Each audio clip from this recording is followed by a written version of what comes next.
আজকে সকালটা শুরু হলো তরমুজ দিয়ে। তোমরা কারা কারা তরমুজ ভালোবাসো বলো তো? আমার মোটামুটি লাগে। ওই সিজনাল ফ্রুট, না খেলে হয় না, ব্যাস অতটুকুই। তো দ্রুতিকেও আমি ট্রাই করছিলাম, দ্রুতি কিছুতেই খেতে চাচ্ছিল না। তারপরে আমি খাচ্ছি, কবিতা খাচ্ছে, এই দেখে ও ভাবলো যে মা আর পিপাই কী খাচ্ছে, চলো আমিও তাহলে ট্রাই করি। তো এক দুবার খেলো, ওরও মনে হয় বেশ একটা ভালো লাগলো না, কারণ তরমুজটাও না বেশ ভালো ছিল না, মিষ্টি কম ছিল। আর বাচ্চারা তো মিষ্টি বেশ পছন্দ করে, তো তাই ওকে আমি জোরও করলাম না। তো যতটুকু খেয়েছে ততটুকুই আমি ধন্য। আজকে ওকে মিড মর্নিং স্ন্যাক্স হিসাবে এটাই দিয়েছিলাম, পরে অন্য ফল আর দিইনি।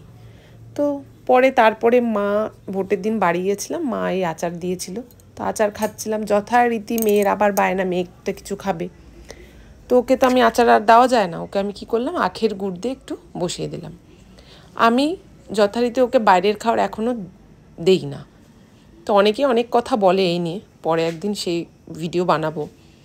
তো বাইরের খাওয়ার স্বাদ না বুঝলে বাইরের খাওয়ার কী করে খাবে, ওর জন্য আমি দেই না। তো যাই হোক, এটা নিয়ে আর টপিকটা নিয়ে পরে কথা হবে। আর আমার স্নানের পরেই মনে হয় যে আমার স্কিন কেয়ার করতে হবে। তো কাজ ছিল না, দ্রুতি ঘুমোচ্ছিল, আমাদেরও লাঞ্চ কমপ্লিট।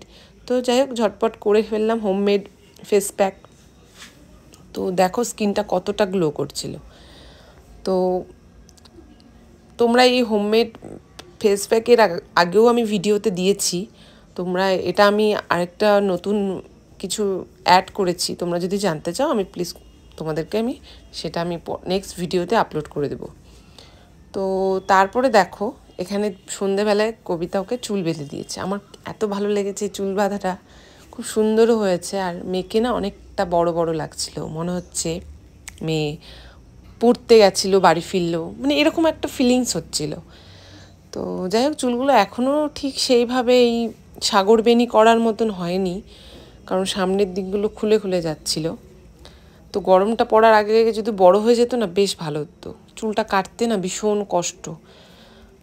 তো এই বয়সগুলোতে চুল একটু থাকলে বেশ কিউট কিউট লাগে আমার মনে হয়। তো যাই হোক, তারপরে চা খেতে চলে এলাম। আরও গরম পড়লে তো চাটাও স্কিপ করতে হবে, এখন তো মোটামুটি ঠিকই আছে, তোর জন্য খাচ্ছি। যাই হোক, তারপরে এই যে কবিতা আবার ওকে আমার সানগ্লাস, কবিতার ড্রেস পরিয়ে দিয়েছে। ব্যাস ও খুব এনজয় করছে ওটা নিয়ে, রিলস হলো, নাচানাচি হলো, আমরাও সাথে নাচ করলাম, এনজয় করলাম। আমি জানি এই সময়গুলো আর ফিরে পাওয়া যাবে না, আর এই সময়গুলো প্রত্যেকটা বাবা মার কাছে ভীষণ ভীষণ দামি, আমার তো তাই মনে হয়। আমার সাথে তোমরাও একমত হবে, একমত থাকলে প্লিজ কমেন্ট করে জানিও। তারপরে কবিতা আমাকেও চুলটা বেঁধে দিল। তো আমাদের স্কুলে একটা নিয়ম ছিল, 2টো বেনি করে আসতে হবে, একটা করা যাবে না। তোমাদের কার কার স্কুলে এরকম নিয়ম ছিল বলো তো, কমেন্ট করে জানিও কিন্তু। তো চলো, সবাই ভালো থেকো, আজকের ভিডিওটা এখানে